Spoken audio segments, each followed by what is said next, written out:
Chapter 16. They made poor progress in 2 hours, something less than 3/4 of a mile. Every once in a while, the boy would turn his back to the weather and face the blind man, drawing him on, and at the same time seeming to retreat under the impassive stare of the snow-stained face. For there was no doubt the blind man sensed the scrutiny of unseen eyes, or did he feel warm breath softening the bitter wind, and, as was his old habit, emptied his face of all telltale expression.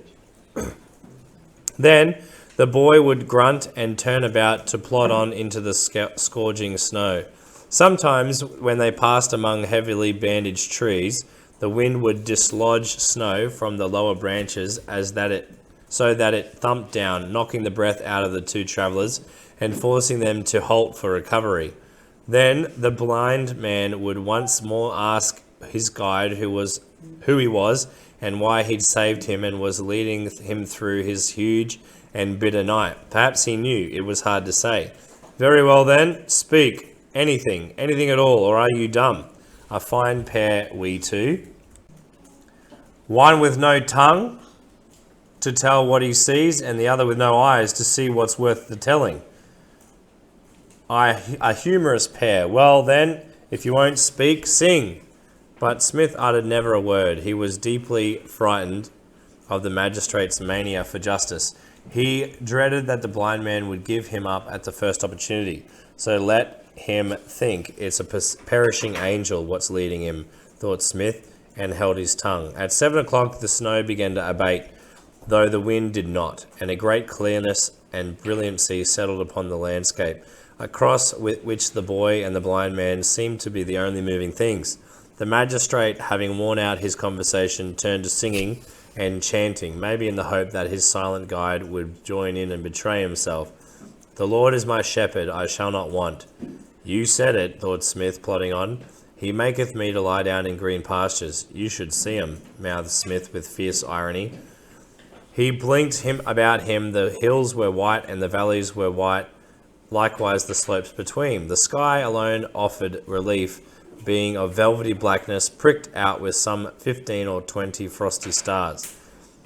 Thou preparest a table before me in the presence of mine enemies. Smith scowled through his windy tears, for he'd not eaten that day. The thought struck him that Mr. Mansfield knew who he was all the time, and was subtly mocking him, till the chance should offer of giving him up. Certainly, everything the blind man said seemed now to be cruelly humorous, and he said a great deal. Songs and poems and lumps of the scriptures came puffing out of his mouth with much issue of smoking breath. This was Mr. Mansfield's stock in trade, his vision of the world seen through the other men's eyes who digested their vision into words, and it made him a supper to last all his life. His own memories of what the world looked like he no longer trusted. He was a sensible man and knew full well the changes that must have been wrought since he'd last looked. His beloved daughter could no longer have been the fearful child caught in the fire he'd remembered for so long. Even the town itself he knew to be much changed, for everywhere he heard sounds of building and tumbling and of men losing their way.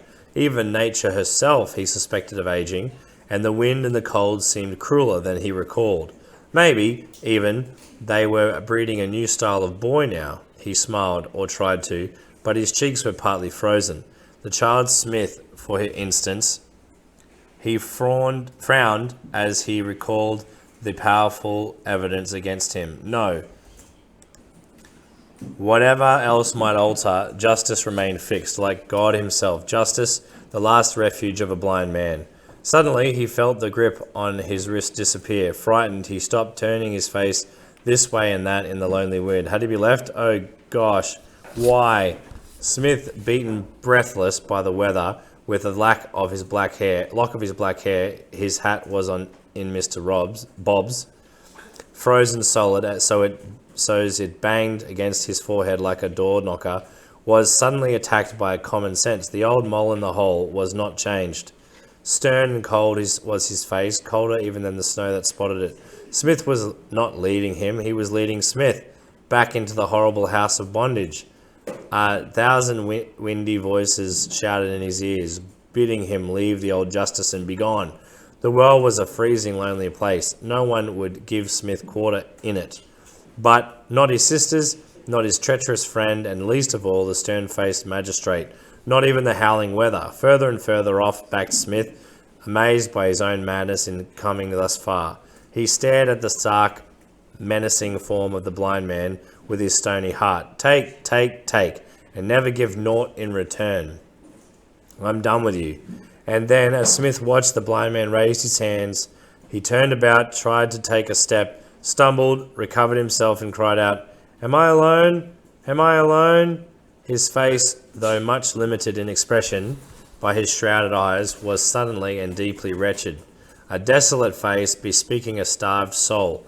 That soul of his had been nourished on thin fare these past 12 years, and it had grown weak without his knowing it, so that when the wind blew, it bowed as if to break. And the wind blew as hard for the blind man as it did for the boy. You old blind justice, you, mumbled Smith, lurching back to Mr. Mansfield. Give us your hand, then. The magistrate stretched out his hands, and nature made strange amends for a certain disability of his. Snow, dislodged from his spectacles and fallen against his eyes, had begun to melt, so that the water trickled down his cheeks as if he was doing what he could not. Weeping. Bewildered, Smith gazed on Mr. Mansfield's melting face. He took both the outstretched hands. Here, then, both me hands. You ain't alone, Mr. Mansfield, nor never was. I was only resting. Smith! Smith! Smith! Cried the blind man, grasping in return the hands he'd never forgotten. Your voice at last! How I longed to hear it! You knew it was me then? Yes, then why didn't you say? You didn't want me to, no, did you? No, I was thinking you'd and me over to the law. And even so you came back? I'm only a human being. Only. Smith freed one of the Mr. Mansfield's hands and turned once more to the weather. We'd best be moving or we'll freeze in the situation. They stumbled on a while longer, but no more in silence. A curious warmth seemed to have sprung up between them and rendered the wind less savage. Mr. Mansfield told Smith that his daughter had stayed behind to attend his trial and to keep Mr. Billing to his promise of the adjournment. It seemed it was she, the saint of Vine Street, who'd kept her faith in Smith. Not you, Mr. Mansfield? Asked Smith shrewdly. No, alas, not me. I'm no saint, Smith, like you. I'm only a human being. Queer, then, being an old mole in the hole and helpless, you should come out in such weather for what, Mr. Mansfield? For the healthy cold air? Mr. Mansfield grinned awkwardly. That's it, Smith, for my health. Smith grinned back, then remembered his companion's disability and said, I'm a-smiling, Mr. Mansfield. Pleased to hear it, Smith. You too, Mr. Mansfield, and a very cheering thing to see. You got a friendly smile, you know. I didn't know, Smith, but now you've mentioned it, I'll take special pride in it. And Mr. Mansfield continued to smile into the icy wind in the firm hope that Smith would sometimes turn and get the benefit, which Smith did, always remembering to return the compliment aloud. Then he'd turn back again and chatter about what he could see and what he'd seen, describing his life and the doings of the sisters, and even his escape from the jail. But he never mentioned Lord Tom, nor any of the darkness that hemmed him in. Likewise, Mr. Mansfield, though he confided in Smith much of his warmer past, said nothing of what must have lain deepest in both their thoughts, the murder of Mr. Field. Presently, they reached the top of a gentle slope. Cottage, Mr. Mansfield, quarter mile off. Light in the windows, nice snug little place. Looks warm. What say we knock on the door? Don't mind if we do. Smith tucked his head as far as it would go into his collar and began the descent toward the cottage, which lay in a snow-filled hollow. A neat, well-built cottage with good windows and a stout fence marking off its garden from the common. Though with the snow lying so heavy on the garden and common alike, the fence looked more peevish than necessary. There was a strong blossoming of smoke from the chimney that bespoke a warmer nature within than without, and the cottage's windows gleamed most cheerfully. All this Smith described to Mr. Mansfield, who nodded as they approached the door and said he was reminded of old fairy tales. A woodchopper's cottage, an old woodchopper and his brown-eyed wife. then there's money in chopping wood, said Smith shrewdly, for there's a stable at the back and space for a carriage. He knocked on the door, and Mr. Mansfield sighed as if he was almost sorry that their winter's journey, murderous as it had been, was ending in so ordinary and genteel a place. The door opened an inch. "Who's there? What do you want?" The voice was harsh and irritable. "Shelter," cried Smith and Mr. Mansfield together. "Who for?" "A blind man and a frozen child." "What was that?" came a woman's voice from within. "Blind man and a frozen child," answered the first voice. "Stuff and nonsense, Charlie. That's what they said." "Have a look." The door opened farther to the full extent of its chain. A stout waistcoated man, bald and frowning, peered out. "Man and child, right enough, Mrs. P," he called out. "How big, Charlie?" "Child's about, high as your chair, and the man's taller than me." "Don't like it, Charlie. No more do I. Shall I shut him out, Mrs. P?" Good goodness, sir," exclaimed Mr. Mansfield. "In humanity's name, on such a night. Did you hear that, Mrs. P? The weather, you know." "Mrs. P," shouted Smith, "we're frozen near to death, and me friend's as blind as a post."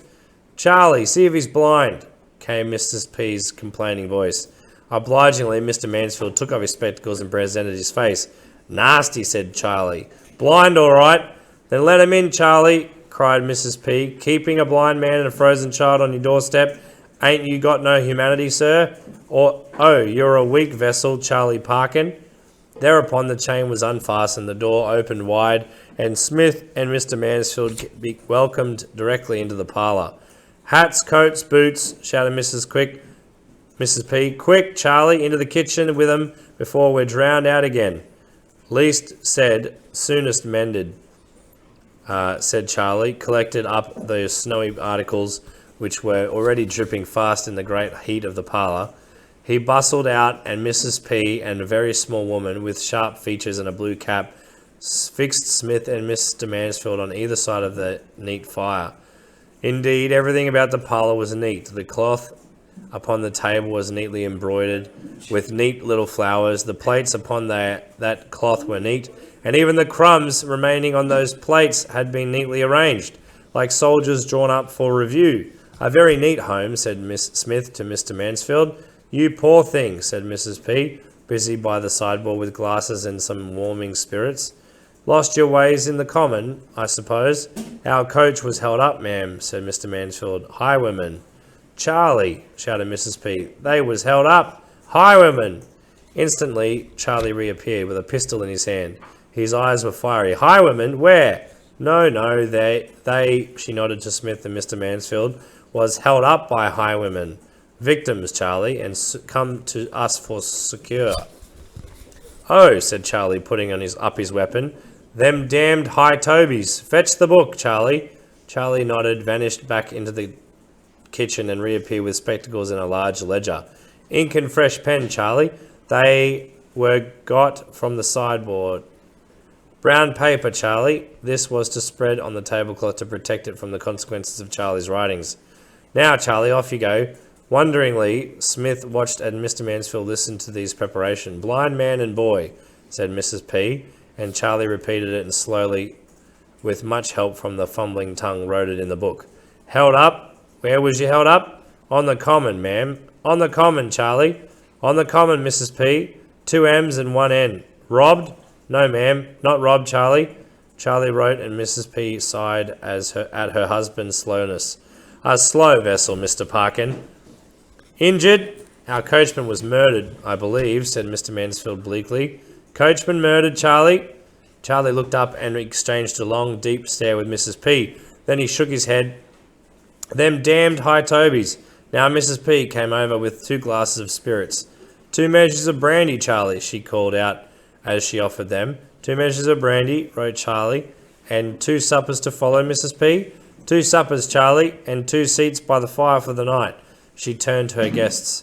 "Nothing but chairs remaining." Charlie finished his writing and looked up. "Names? What names, please?" "Mansfield," said the magistrate somewhat coolly, for he was more than surprised by the above formalities. "Mr. Mansfield, Justice of the Peace, sir." "A magistrate? Fancy that, Mrs. P." Well, sir, it seems we're in the same line of business, for I'm a constable, among other things. Yes, sir, here to keep the law and order, and let me tell you, sir, there's not a vagabond, rogue, or footpad who dares to set foot across the fence. That's right, agreed Mrs. P. This cottage and all the ground enclosed by the fence belongs to the parish, and we keep it clean and above board. The law's respected here, sir, and everything's recorded, went on Charlie, patting the ledger. Accounts square and trim. 2 measures of brandy offered, 2 measures of brandy writ down, 2 measures of brandy back from the parish, not a drop more, not a drop less. A name for honesty, said Mrs. P, and for neatness, added Charlie. Smith looked at Mr. Mansfield and observed his face, and it's grown redder than the fire could have made it, for the magistrate felt that this demonstration of upholding the law struck too shrewdly to be smiled at, and he wondered if the Parkins' neat cottage and clean garden over which they watched so exactly, and let the rest of the common go hang, was not an image of what his own heart had been, and indeed of the whole tidy business of the law itself. Charlie had been about to put the ledger away when he thought struck him.